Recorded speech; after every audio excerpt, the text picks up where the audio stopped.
বারাসাতে জেলা আদালত চত্বরে বেআইনি হকার উচ্ছেদ নিয়ে সাংবাদিকদের মুখোমুখি পৌরসভার পৌরপ্রধান অশ্বনী মুখোপাধ্যায়।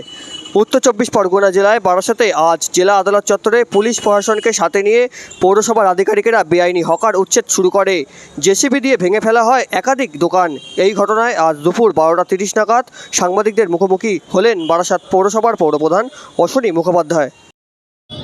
আজকে এটা ডিস্ট্রিক্ট জাজের নির্দেশে ওদের কোর্টের বাউন্ডারি ওয়াল এবং রাস্তার পাশে যে আনঅথরাইজড হকারদের স্টল ছিল, এটা ওদের নির্দেশে কোর্ট ম্যানেজারের তত্ত্বাবধানে ম্যাজিস্ট্রেটের উপস্থিতিতে আর আমাদের পৌরসভার পক্ষ থেকে আমরা সবাই ছিলাম।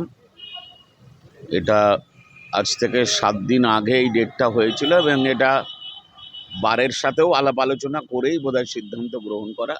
সেই এক্সিকিউশনটা আজ থেকে শুরু হলো। আমি তো গুনিনি, আনুমানিক প্রায় 60-70টার অধিকই দোকান হবে বলে মনে হলো। এবং আগামী সোমবার আমরা যশোর রোডের মুখ থেকে, মানে যেখান থেকে দক্ষিণ পাড়া, এখান থেকে স্টার্ট করে আমরা মিন ভবন অবধি যাব এবং এটা সারা পশ্চিম বাংলাতেই হচ্ছে, আপনারা দেখে থাকবেন। মুখ্যমন্ত্রী প্রশাসনিক স্তরে মিটিং করেই এই বার্তা দিয়েছেন, জেলা শাসকও একাধিকবার বলেছেন। গতকাল আমরা ব্রিজের তলায় যে হকার ভাইরা বসে তাদেরকে পৌরসভায় ডেকে মিটিং করে কিভাবে সুবিন্যস্তভাবে তাদের বসতে হবে তাদেরকে বোঝানো হয়েছে। কারা কোন ঘরে প্রবেশ করবেন, লটারির মাধ্যমে, কোন প্রক্রিয়ার মাধ্যমে, সেগুলো বিস্তারিত ব্যাখ্যা করা হয়েছে।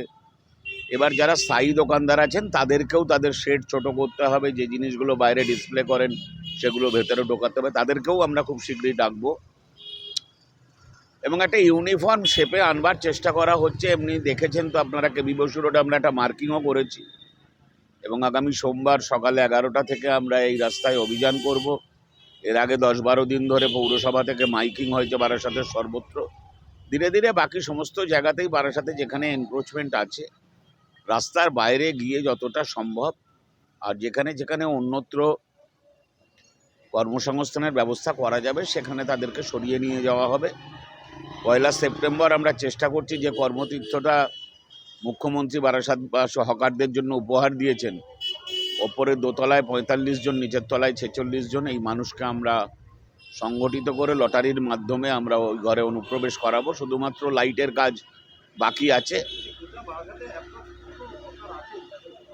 গত পরশু দিন অবধি আমাদের রাজ্য সরকারের যে অ্যাপ দেওয়া হয়েছে, যার মাধ্যমে এই হকারদের নাম নিবন্ধীকরণ হচ্ছে, গত পরশু দিনের ডাটা বলতে পারি 1293। গতকাল হয়েছে, আজকেও চলবে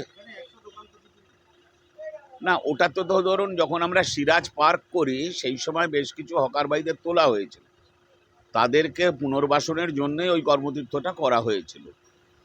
এবং আমরা দোতলায় চেষ্টা করছি ওখানে একটা বারাসাতের ফলের মার্কেট করতে। বারাসাতে অবিন্যস্তভাবে বহু ফল ব্যবসায়ী ফল বিক্রি করেন।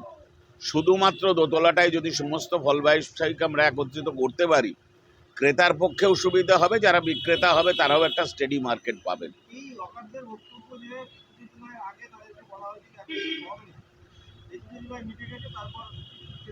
মনে হয় না সঠিক বলছেন। 21শে জুলাই যাওয়ার তাড়নায় ওরা ভেবেছিলেন, ওরা নিজেরাই গেছেন, অন্যবার ও যান ওনারা, এবং এবার বেশি উৎসাহিত ছিলেন। ওরা ভেবেছিলেন গেলে হয়তো এই প্রশাসনিক প্রক্রিয়াটা থেকে রেহাই পাওয়া যাবে, কিন্তু তা তো নয়। এটা সরকারি সিদ্ধান্ত, মুখ্যমন্ত্রীর সিদ্ধান্ত, মানুষের সুবিধার্থে এই সিদ্ধান্ত, এবং ওদেরও যাতে কর্মচ্যুত না হয় সেদিকে লক্ষ্য রাখার সিদ্ধান্ত। না, সে তো প্রশাসনিক তৎপরতা নিশ্চিত থাকবে। বিগত দিনেও আমরা দেখেছি যে এরকম একটা প্রবণতা, কিন্তু উচ্ছৃঙ্খলতা পশ্চিমবঙ্গের সরকার বরদাস্ত করবেন না। জীবন জীবিকা নির্বাহ মানে অন্যের জীবনকে দুর্বিষহ করার নয়। Thank you.